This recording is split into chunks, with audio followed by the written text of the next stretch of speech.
All Hit Radio.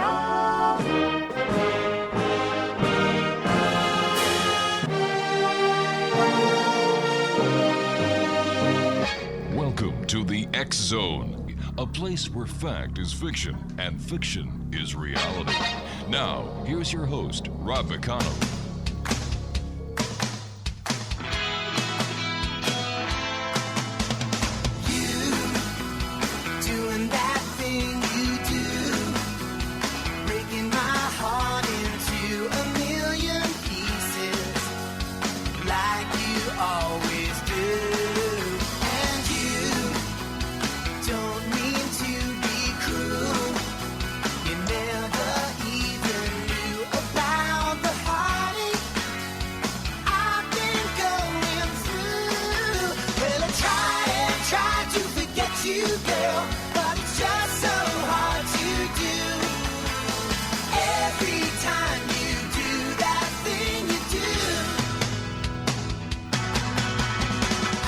And good evening, one and all, and welcome back to the X Zone. I am Rob McConnell, and for the next 2 hours, I'm your host and your guide as together we will cross the time-space continuum to this place that I call the X Zone.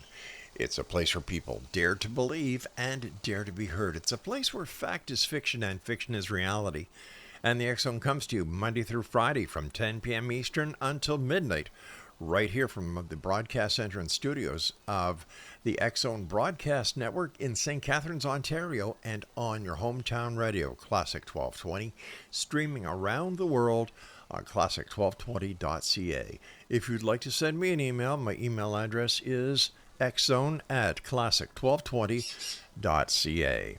X Zone Nation, my first guest tonight is Catherine, and she is with the Denver Paranormal Research Society. Now, the Denver Paranormal Research Society, X Zone Nation, is they investigate paranormal activity such as spirits activities in homes and businesses. And their website is, are you ready for this? Do you have your pencils and paper ready? Because I don't want you to go there right now. I'd like you to listen to the show. So the website is denverparanormal.com. Joining me now is Catherine. And Catherine, welcome to the X Zone.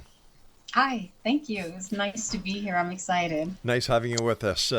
Catherine, tell us a little bit about yourself and what brought you into investigating the strange, the weird, the haunted, the ghostly, as well as things that go bump in the night.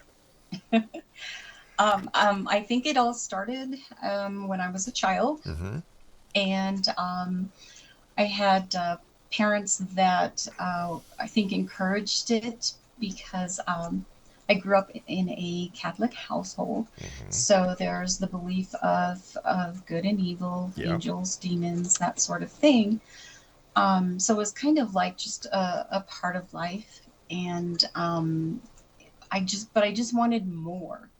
I wanted to find out, what are these? Who is this? You know, what is going on? I wanted answers. So yeah, it all started when I was a child, and finally I got to put my dream in play, and been doing this for going on. Well, this is our 17th year. Wow. What was your first encounter with the paranormal? I would have to say it was actually at my parents' home. Mm-hmm. It was just something. There was always something going on in the home. Did not know what it was, but it was like this thing that kind of lived behind the record player. Oh yeah. And you couldn't really see it, but you could see it in your mind. And it impacted, my brothers and sisters, and they could see it. I could not see it, but they were very terrified of it. And so I had to find out. Never did find out, by the way, But you tried, and I think that's the main thing, that when it comes to the paranormal, that people who are inquisitive have the desire to find out, and I believe that is half the battle. Yes, definitely. Mm-hmm. I don't know of any children out there who have never they've been afraid about the monster in the closet or the monster under the bed. So, why do you think that there are some people that are more in tune with the paranormal than others? I think it just has to do with probably your lack of fear Mm-hmm. and your curiosity level. Um, and I'm more of a factual based person, so I want to know the facts. I mean, I don't like if somebody tells me something. Let's just say, they saw, a ghost in their home, Right. and a lot of people do. Um, I have to investigate it. Like, let's find out if that's really what it is. It could be something else. It could be something we can explain. How So, yeah, I'm how sorry. haunted is Denver? It's pretty haunted. Why would you say that? Is it because it's history, or is it just because it's near the Rockies? It could be a ley line. It could be a geomagnetic field. What do you think it is? I I've done a lot of research in the state of Colorado Mm-hmm. itself, and it has a volatile history. Oh, And I'm thinking, just the world in general. I mean, we're not the first ones here, so this Colorado itself has a lot of volatile history, and so you're as time goes on, you build on top of it. yeah, I would imagine Um, so. yeah. What has been your most interesting case as the member of the Denver Paranormal Research Society, Catherine? I would have to say an animal hospital that we investigated has been our most interesting because we had to do, I want to say, about 4 investigations, 4 or 5, to try to get to the bottom of it. And what started out as the two of the workers there got chased outside by an entity as they were closing up for the night. They reached out to us. And so what started out is that Mm-hmm. we did the first investigation and we started like uncovering a lot more that was going on. We never came face to face with that entity, but it was the pounding on that was coming from the ceilings, um, that just a lot of sounds as far as there was a lot more going on there. It was I we did chalk it up to Mm-hmm. being like a residual haunting, but there was more going on there as well. We, with the use of our tools, communication tools, we had found out that there was more than one. I'm going to use the term spirit just for the sake of this call. So how did you implement the investigation? What tools did you use during this investigation? So we have a couple of spirit boxes. We use EMF readers, cameras, Mm-hmm. motion detectors. We'll use anything from like a candle to toys like Hot Wheels tracks, a ball, wind chimes. So we had cameras set up everywhere. It was 2 levels, so we had cameras on the top level and the bottom level as well. What were the Hot Wheels tracks for? So you put you set that up kind of like at an angle, and you're hoping that one of the spirit visitors would Mm-hmm. kind of like tap it and then make the little car go down. Oh, I So see. anything, even it's like the ball, you want to put the ball right there, Mm-hmm. and you always have a camera facing everything that you want to capture. So, so, Some so activity. something that would show that there is activity in that location, that it could not Correct. have been done by anyone else except who or whatever is there. Correct. Gotcha. Now, the Yes. fact that this was a former or an existing veterinary clinic, where I'm sure animals are euthanized. And that's the hardest part about being an animal owner. Do you think that this had a play in what was going on? That could very well be it. We just had some weird stuff, and I think we did hear some cats crying, and there were no cats there, Right. not physically. The only one that was there was housed. It was part of the veterinary hospital itself, and it was put in a room to keep quiet. But we did hear things like that, so that could very well be. Yeah. How did you finally come to a successful conclusion of this investigation? Well, I did a lot of research. I went to their local library, their local history museum, to figure out what if we could not figure out what was making the loud banging sounds. We did check with roofers. We did check with the heating and air conditioning company. So we had to. It was a process of elimination. So when we couldn't figure out, okay, that could not be causing it. The ceiling itself, Right. the heating and the air when it kicked on. Because we did several investigations with it on and then with it off. So it was the fact that when we did all the research and found that it was sitting actually on top of old mining grounds. Okay. And so it was our conclusion that it was just a high possibility that this was a residual haunting, and what we were hearing, all that banging sounds, did come from, the miners back in the days, But if it yeah, was, it's. I'm sorry. but if the veterinarian clinic was built on top of the mine, and if the mine was haunted, wouldn't the sound be coming from beneath and not above?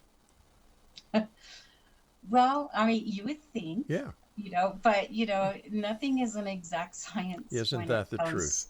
Yeah, Isn't to the that- paranormal. It's very odd. Yeah. Catherine, please stand by. You and I have to take our first break. And X Zone Nation, our guest this hour is Catherine. She's with the Denver Paranormal Society. And if you'd like to contact anybody with the Denver Paranormal Research Society, their website is denverparanormal.com. This is the X Zone. I'm Rob McConnell. We're coming to you on the X Zone Broadcast Network from St. Catharines, Ontario, Canada. And you're listening to us right here on your hometown radio, Classic 1220, streaming around the world on classic1220.ca.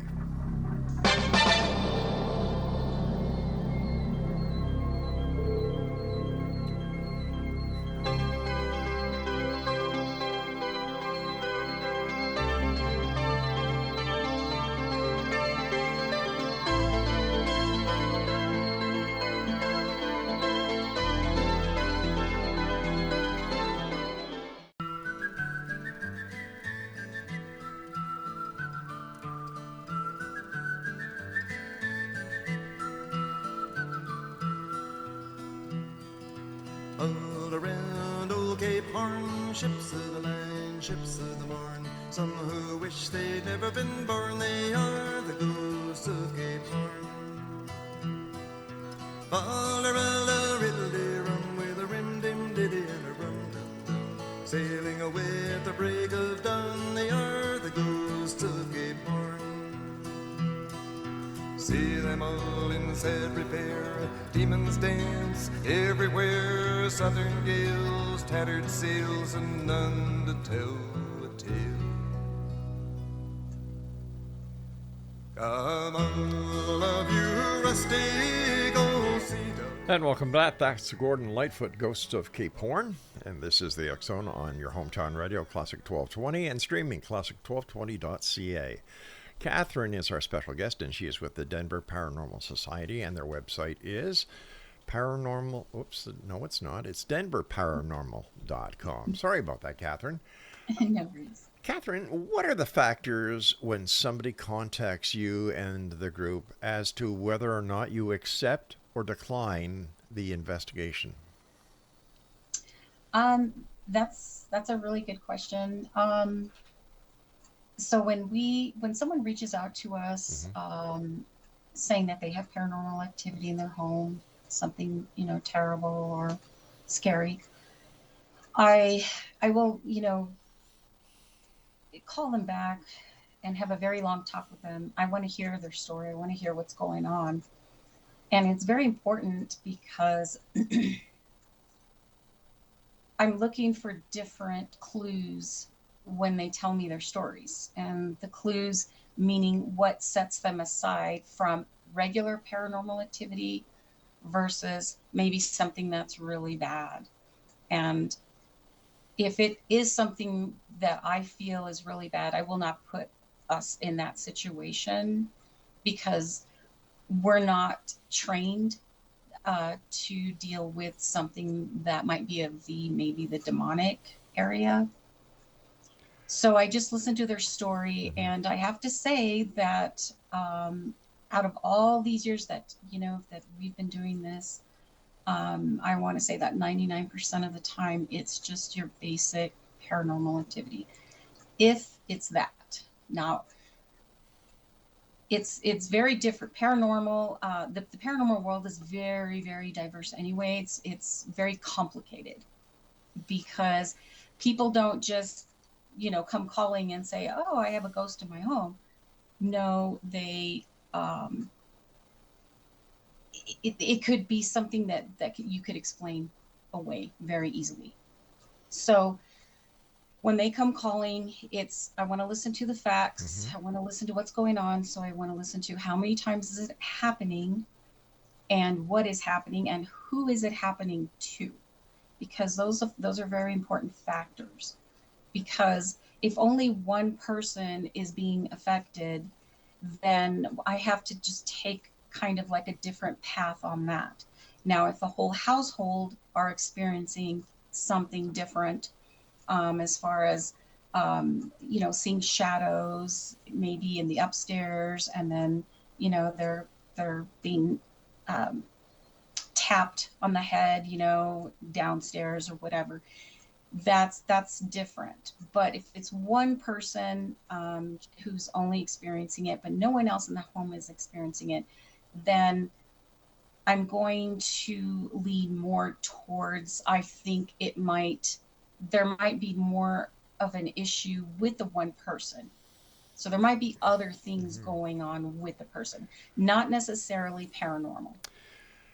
I have to take issue with something that you said. You're a paranormal investigation team, Hmm. but when somebody calls you and they're reaching out to you for your help and your expertise, Yes. why is it that there are cases you take and cases you don't take? And how do you scrutinize? Because you yourself said that the paranormal is very strange. Hmm. So how do you justify it by saying even this one person who's having a paranormal event within Hmm. that house, they are not in fact having a true paranormal event? Or that lady who calls up and who calls you for help and you believe there's something demonic, what do you do with them? Do you just kind of leave them hanging up and saying, well, we can't help you? Or what do you do? they're Okay, calling they're, so they're well, calling back you. to Yeah, they're calling your you guys for help. sure. Back to the first question. So any well, if the when I listen to the story Mm-hmm. and it fits all the criteria of, okay, there's a possibility that there is something going on, it's obviously real to them. Right. So we do make a visit. When we make a visit, that's when we get to meet the people in person, we get to look around, we get to talk to them a little bit further, because the paranormal is not just, people think it's just about the paranormal, and it's not. It's about the people. So, and what I mean by that is that people could be having a lot of drama in their house. Mm-hmm. They could be maybe taking some sort of prescribed type medicines. Or they could be taking illicit drugs. They could be taking Correct. alcohol. There's a lot of different reasons. So how do you, Right. when you go to the house, how do you, is there an intake form? Is there an intake group of questions that you ask? Yes, at first we used to, have them fill out, the form and so forth. But now, we kind of know what questions to ask. But we're also, I also do study people. I'm looking at them. I'm looking at their home. I want to know, like, you can just tell if, if something is just amiss somewhere. And if we can't help them because maybe, I'm not going to call somebody out on if they have, a problem with, alcohol or drugs. I'm not going to call them out on that. But I will tell them that, we cannot help them because their experiences are not as credible. It could, because if you take any type of prescribed medicine or even non-prescribed, drugs, alcohol, whatever, that can cause you, to have hallucinations or, a multitude of things. Don't take this question wrong, but Sure. where do you get your qualification to make that judgment? I don't have, that's the thing. I do not have the qualifications, but I have the experience because back, 17 years ago, we took everybody. We took every single case that came through. And that is how you learn. We put ourselves in some very uncomfortable positions. And naturally, we can't, again, it all comes down to safety, but it comes down to if we truly believe that there might be something there. And it is a fine line, but no, we don't have those qualifications. I'm not a psychologist. I'm not a doctor of any sort, but it's all about credibility too. Doing this takes a lot of time. It takes a lot of effort, takes a lot of money. And if we happen to, appear at a home and they're partying, and they're having all this party, so forth, it's wasting a lot of our time. Right. Has that ever happened to you where you've gone to do an investigation and people are having a party? Yeah, it has. How many times? A few times.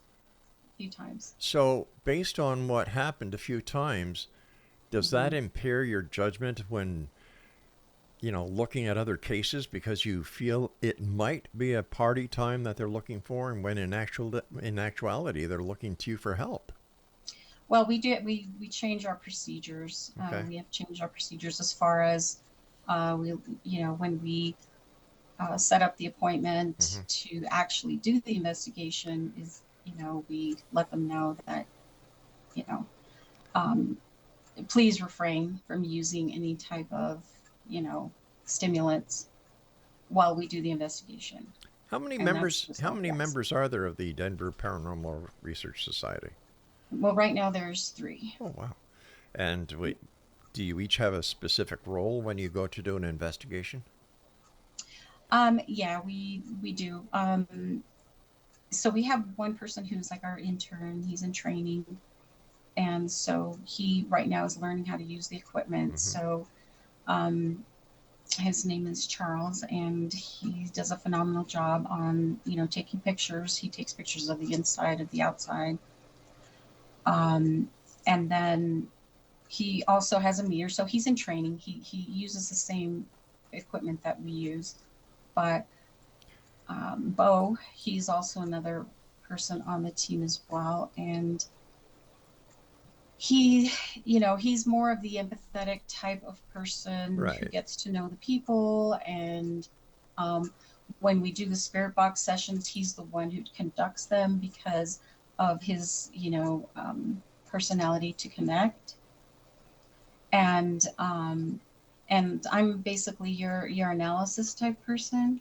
So um, after all is said and done, I'm the one that does all the analysis on everything that we have done, and I set up the report to Right. provide to the person, to the people. And how long after the investigation takes place is the analysis done, and how long does it take for the client to get the report? I always tell them about 2 weeks. Give us about That's a two good time. weeks because it's a pretty intense. Um, it's pretty intense to evaluate everything. You and I have to take our break Okay. for the bottom of the hour. Catherine, please stand by. And Exo Nation, our guest this hour is Catherine, and she is with the Denver Paranormal Research Society, and their website is denverparanormal.com. And the X Chronicles newspaper for April is still available at X Chronicles, that's XCHRONICLES.net. And if you'd like to listen to the other shows that are available to everyone on the X Zone Broadcast Network, visit www.xzbn.net.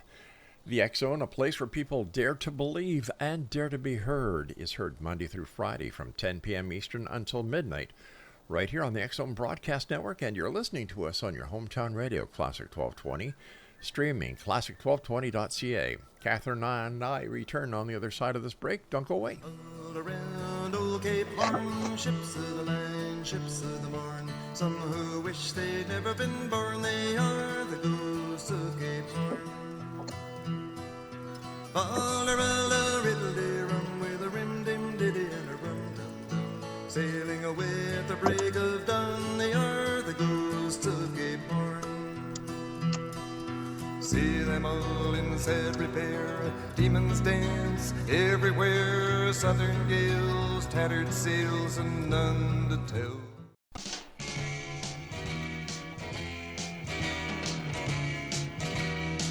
Do you believe in magic in a young girl's heart? How the music can free her whenever it starts, and it's magic.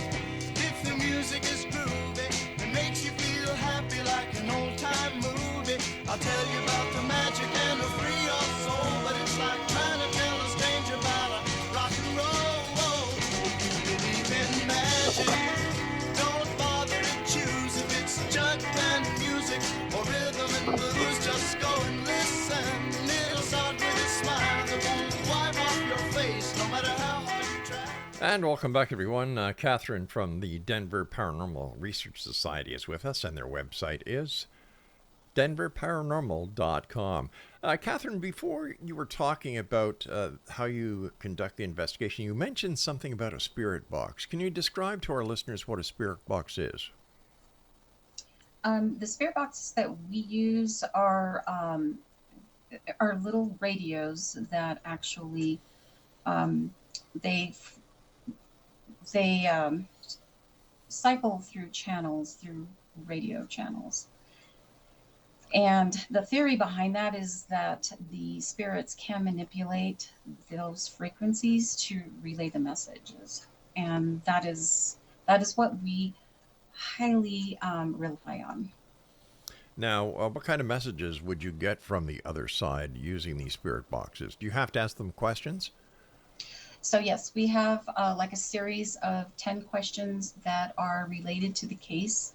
Mm-hmm. And what we do is we don't just use the spirit box, but we'll use those same questions by using like the EMF reader, one of our crystals, and then of course the spirit box. And the messages that we do get, we get a lot of yes and no answers. Mm-hmm. And sometimes we do get like 3 or 4 words answers. So it's a very fascinating type of communication tool to use, because we don't know actually who is answering, because sometimes the spirits come through might have messages for say like myself, or say like for Bo, So it's they use that tool as a way to, oh, okay, this is the time to communicate. It's not so common that they do that, but you have to expect that. Got you. And that's called a spirit box. Do you Yes. people also do EVPs? Yes. We also have our recorders with us, and we record everything from the time that we step in the door until the time that we leave. And we also um, we will listen to those recorders very, very intently throughout the whole time that we are at a place. So you listen to the recording as it's being done while you're at the location that you're investigating? No, that would be afterwards. Oh, afterwards. And Okay. yes, and what we're looking for, I'm sorry, what we're looking for is disembodied voices, voices that are not, known people in the room. And of course, we listen very intently when we have to go back and listen to the spirit box, because that's when you will actually hear those voices come through. It's kind of rare to actually hear them at the time that you are there. You can hear them Right. sometimes, but it's better to get it on the recording. What has been your most gratifying or most satisfying investigation that you and your team have done? I would, I love doing them all. They're all really great, but I would have to say probably that Animal Hospital was the most gratifying, because we got a chance to actually conduct several, I think, like I said, like 4 investigations over a year's time. And we got to take our time on it and actually try to figure out, get some answers for the people that work there. And it was great. It was great. Where is the most haunted place in Denver? Huh.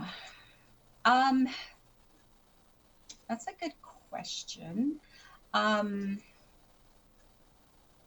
In your opinion? In my opinion, I think,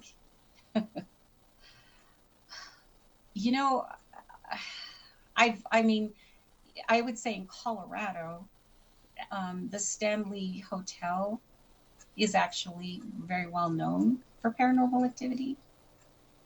And have you and your team gone there? Yes. Yes. And what was it like? Well, I think when they see me coming, they take off. So. Are you talking about your team, or are you talking about spirits? Yeah, both. No, the spirits, I think they see me because I am like so, ambitious as to try to find them, and I think they take off. But, we've had a lot of success with, previous team members that have been with us. And then also, I attend a lot of the conferences there, and we get to do like EVP sessions with, some of the more well-known people, in the business. And it's quite fascinating. They use mediums. And so when mediums are involved, you tend to get a little bit more of that communication going. So it's fun. Let me ask you this: why do ghosts and spirits stick around places like the Stanley Hotel if paranormal investigators are always interrupting them? Right. That's a good question. I mean, I've read that, the Stanley Hotel, has a lot of activity because of the limestone that it's built nearby. But, I don't know about other places. I can't speak on behalf of them. Yeah. I'd be a lousy ghost. I really would, because I'd say, all right, pack up your bags, Laura. There's too many people here. Let's go somewhere else. I think that's what, honestly, I think that that's what they do a lot in your basic home. Right. Yeah. But in your case, it's, here comes Catherine. Let's go. She's really ambitious, and she's not going to stop turning over every piece of furniture till she finds us. Let's go. That's right. I mean, I need to know and I want to know. So, yeah, I've been told that, because we have worked with certain mediums in the past. Right. And they have said, they see you coming. So, Dum, yeah, da dum, dum. Here comes Catherine. Dum, yes, da dum, dum, yes. dum. Oh, no. Yes, but there are a lot that do like me and they do hang around. Well, So, that's good. That's good. Nobody wants to be an outcast, right? Especially by spirits. Um, how would you react? This is a hypothetical question, okay? How would you react if you encountered a spirit face to face? I would probably be scared, honestly. I did see an apparition one time, and I was glad I got to see it because it gave me more insight as to what the people that contact us are feeling, because I lose sight of that. And so I have to encounter something like that to remind myself that it is scary. It really is. What was the apparition like? Can you tell us a little bit about the experience?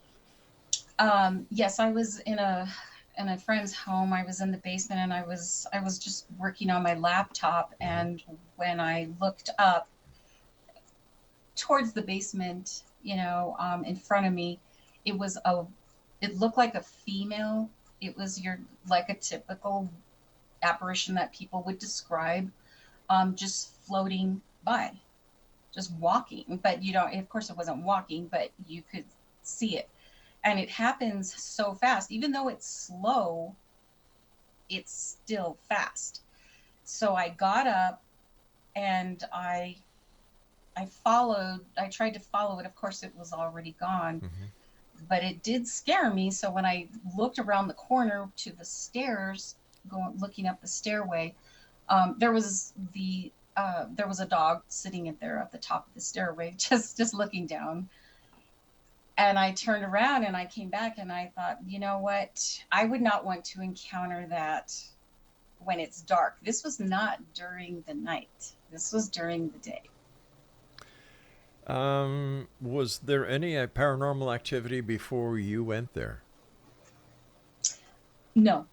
Is it possible you brought something with you, that something attached itself to you? I don't know. I know for a fact that doing this type of business, I have brought things home with me. Yeah, I used to do that too, but my wife said I couldn't bring any more friends home with me.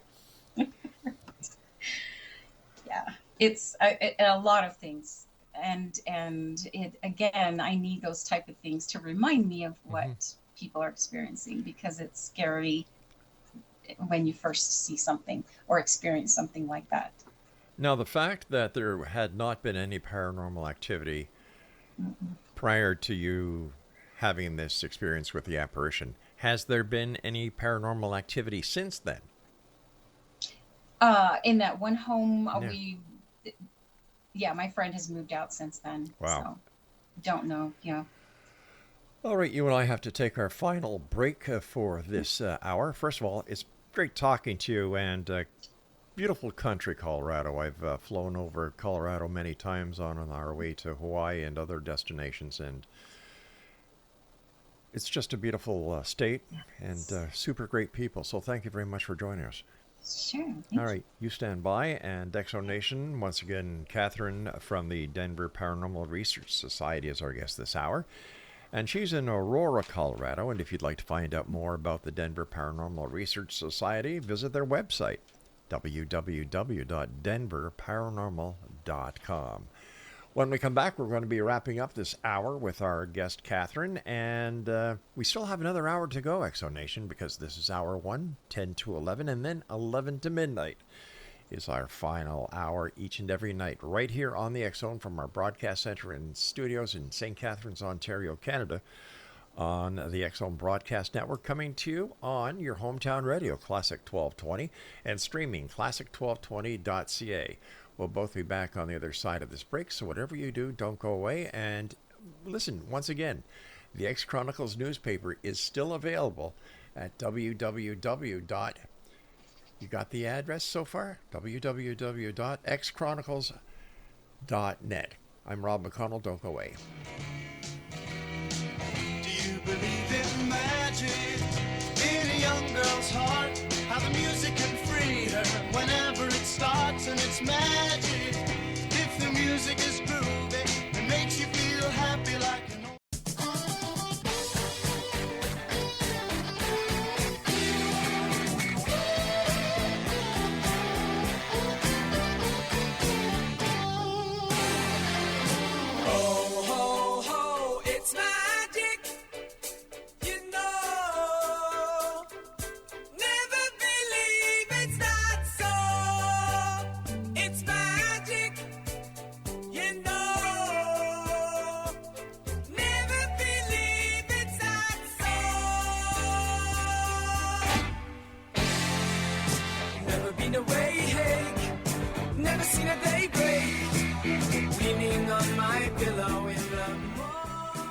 Nation, welcome back. Catherine from the Denver, Colorado Research Society is our special guest this hour. And first of all, Catherine, thanks very much for joining us. Great having you with us.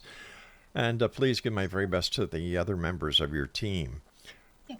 Now, Thank you. How do you and the members of your team protect yourself? We were kidding around before the break about, bringing spirits or attachments home with you. How do you protect yourself from actually having attachments join you or protect you throughout your investigation? Right. Good question. So to each person, it is, personal. And I know for myself, I like to use holy water. Mm-hmm. Bo likes to use like amethyst stones. And our intern likes to use, he will use a rosary. So it's all unique and personal to each person, based on, what they believe. And, so far so good for now. I mean, back in the early days, it was not like that, but we have learned a lot since then. So what was it like in the early days?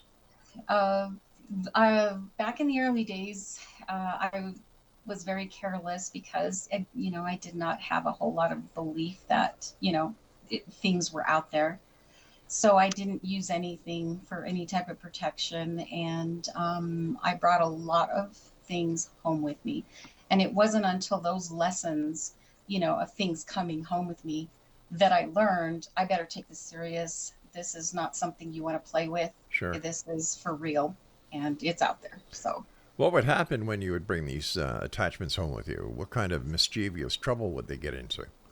Well, I had a shadow person stay there at my house for about a week, I want to say. I saw him 3 times. There were loud bangs on the wall. There were a lot of flies in my bedroom. There was like thousands of flies one day. Holy. Just appearing out of nowhere. Thousands of flies. Oh yes. Oh, that must have been something to see. Mm-hmm. And then also we got cursed by Robert the Doll. If anyone's familiar with Robert the Doll, and well, share with our audience who Robert the Doll is. So Robert the Doll he's a haunted doll. He was back, I believe, in the either late 1800s, early 1900s, where he's a doll that stands probably about maybe 2 feet tall, and he was made for this little boy of this family, this rich family, and it was made, I believe, by the nanny. She made this doll for him, and she would take care of him. Mm-hmm. The story goes, I think that she got upset with the family and she put a curse on the doll. So Now the doll, I believe, resides in the museum over at Key West, and you have to ask to take his picture. And they give you a meter, and if the meter goes in the red, that means no. And if it doesn't do anything at all, you can take a picture. Well, in our investigations, it's opposite. If the meter goes red, that means yes. And so I just, not thinking correctly, when I asked to take his picture when we were in Key West, it went in the red, which meant no. And I was taking all kinds of pictures of him. Ooh. Yeah, it wasn't well. It wasn't good. And so ever since I got home, I mean, it was just one fiasco after another. Our pets were getting sick. The sewer was just exploded. There were lights turning off and on in the shower when if you were to take a shower early in the morning, the lights would go off. But it was mainly monetary stuff. It was my vehicle would break down. It would just cost so much money. So I had to email, Robert the doll and said, I'm really sorry. I will wipe all the pictures off of my phone, and I apologize. And it felt like there was something lifted off of me after that. So it was real. It was very real to me. It sounds like Robert the doll is something like Chucky. Yes, right. But he stays in this this container, and there's letters all over the walls of please take the curse off. Please take the curse off. So apparently I'm not the only one that he has cursed. Oh, geez. Yeah. So what does your family think about the work that you do as a paranormal investigator? Well, my daughter, she's very, she was very apprehensive for the longest time, just saying be careful. Sure. Because when, like the water faucet would just turn on by itself, and she would scare her. Whereas, I might have gotten a little, excited, but it's scary, for them. So, just to be careful. And over the years, you do learn, learn to be very careful, very respectful, because there is something out there, and I can't tell you what that is, but just be respectful, be careful. Have you ever been accused of making things worse after your investigation? Yes, actually we have, but I do give them a heads up that that might happen. And, before we do anything, we've got to get the okay on that it might get worse. And there were times where they said, yes, it did get worse, but then it subsided. So if something gets worse, what do you do? Go back and try and figure out why it went worse, or does it just go away with time? No. It goes away with time. So that kind of comes back to how do we help them? And the way we help them is, we want to find out, first of all, like who it is, who are you, what's going on? Do you have a message for the people in the home? And then if we get all these positives, whether it's the spirit box, the EMF readers, maybe an EVP, we get a lot of positives. Then when I present that to them, all I can tell them is, okay, there might be a message here, but there's typically a message that they will get. And that's what the spirit is trying to tell them. So they need to work with that message. And then if it happens to get worse, they need to call us back. But so far, they follow our advice, is just, try to find out what you need to do in the living. What do you need to do to satisfy what is the message? So it could be like someone just passed away, right, and they have a problem with, maybe there's the deed of the home, needs to go to someone in particular. And then when we give them that message, they are like, oh yes, that's right, we are having problems with the deed of this home. So then it's like, if it doesn't subside, because they need to get their message across, if it doesn't subside, then you call us back, and then we will find out what we need to do. But typically it will subside. Catherine, I guess my last question for you tonight is, because time is going by so fast, and thanks for being here again, is if somebody's listening to the show tonight who has an encounter with a presence in their home, would you advise them to confront it, or to call somebody who is used to the paranormal and dealing with spirits, ghosts, shadow peoples, or whatever? Yeah, I would definitely not confront it. I would definitely not address it. I always tell everyone that reaches out, journal it. And, if we see some consistency there, then yes, we will have to come over.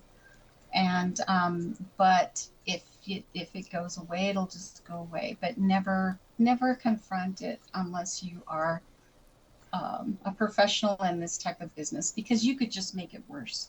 Have you ever heard of somebody having haunted dreams, recurring haunted dreams? I haven't, but I've heard of recurring dreams, but not haunted dreams. Well, why I'm asking that is I've heard from other people that sometimes spirits, whether good or bad, try to communicate with you in your sleep. So I was figuring, if it's a past relative who's trying to communicate, and if they can, then a negative entity would do the same, and instead of haunting you in the waking hours, they would haunt you in the sleeping hours. And I do believe, yes, in the first, that yes, you can be contacted through dreams, but there's a between the good and the evil. And Rob, I have to be honest, I've never encountered evil, so I can't speak on behalf of that. Well, that's because the ghosts have told the negative entities, watch out for Catherine. She's going to find you. Catherine, quickly tell our listeners how they can find out more about you and the Denver Paranormal Research Society. Yes. You can just go to www.denverparanormal.com, and at the bottom of our page we have a contact us form that you fill out, and if you have any questions, we'll be more than happy to help. We assess photos, we assess videos, and then we just offer advice as well. Now, I've got about 30 seconds here, but I also understand you've authored a self-published book entitled A Simple Guide to Help Me Determine If I Have Paranormal Activity in My Home. And where can people get a copy of that? Yes, and you can get that also on the website. Catherine, it's been a delight talking to you. Thank you very much for taking time out of your day to join us here on the X-Zone, and we look forward to the next time we meet. But until then, happy hauntings. Yes, thank you very much. I thank you very much for having me. You take care of it. Oh, thank you very much. You take care of yourself now. Thank you. All right, X-Zone Nation, my guest this hour has been Catherine. She is with the Denver Paranormal Research Society, and their website is denverparanormal.com. I'll be back on the other side of this quick break as the hour number 2 edition of tonight's show takes place here in the X-Zone with yours truly, Rob McConnell. We're coming to you on the X-Zone Broadcast Network and on your hometown radio, Classic 1220, streaming around the world on classic1220.ca. And for other shows that are produced by the X-Zone Broadcast Network, just go to www.xzbn.net. We'll be back with guest number 2 after this break. Never believe it's not so. It's magic, you know. Never believe it's not so. Never been away.